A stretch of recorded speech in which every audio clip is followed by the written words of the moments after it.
Hey everyone, this is Ronnie Gunther.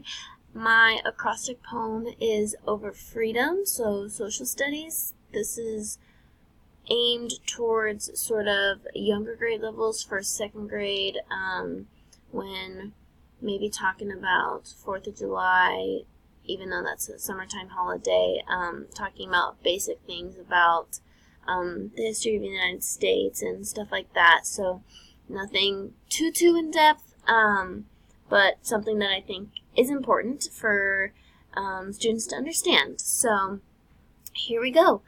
Fallen soldiers who gave their lives, remembering their service and sacrifice. Each new day brings pride and humility as we go about our routines.